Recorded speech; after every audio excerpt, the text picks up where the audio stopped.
السلام علیکم ورحمۃ اللہ وبرکاتہ۔ امید ہے کہ آپ سبھی ساتھی بخیر ہوں گے۔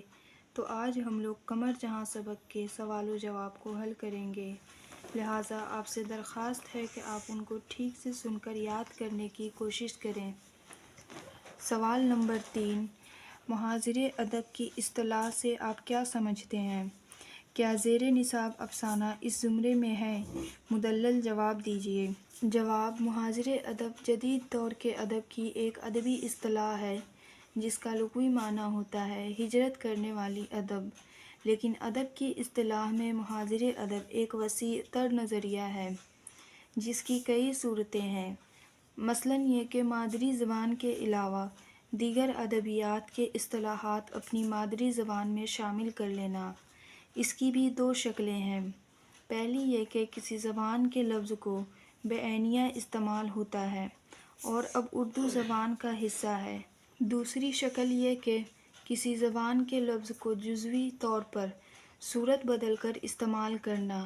خیر یہ تو لسانیات کے زمرے میں آتی ہے، کسی دوسری زبان کے نظریات و خیالات کو اپنے ادب میں فن کے طور پر استعمال کر لینے کو محاذر ادب کہتے ہیں۔ اس کی بھی دو صورتیں ہیں، پہلی یہ کہ دوسری زبان کی ادبی تخلیق کا اپنی زبان میں ترجمہ کر لینا، اس کی شکل میں ہم دیگر ادبیات کو اس کے فن کے ساتھ سمجھنے کے لائق ہو جاتے ہیں، اس لیے ترجمہ متن کا ہوتا ہے، اور ترجمہ کی شکل میں ہم اس نظریے کو مستعار لیتے ہیں جو ظاہر ہے ہمارے ادب کا حصہ نہیں بن سکتا۔ دوسری شکل یہ ہے کہ ہم دوسرے ادبیات کا مطالعہ کر کے اس کے نظریات و افکار کو اپنی زبان میں ایک نظریہ کے طور پر پیش کرتے ہیں، اس صورت میں وہ افکار و نظریات رفتہ رفتہ ہمارے ادب کا حصہ بن جاتے ہیں۔ زیر نصاب افسانہ کٹی ہوئی شاخ کو ہم کلی طور پر تو نہیں لیکن جزوی طور پر محاذر ادب کے زمرے میں رکھ سکتے ہیں۔ امید ہے کہ آپ کو میرا سبق پسند آیا ہوگا۔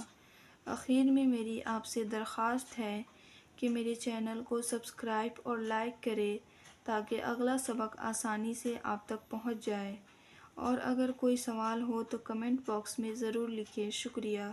السلام علیکم ورحمۃ اللہ وبرکاتہ۔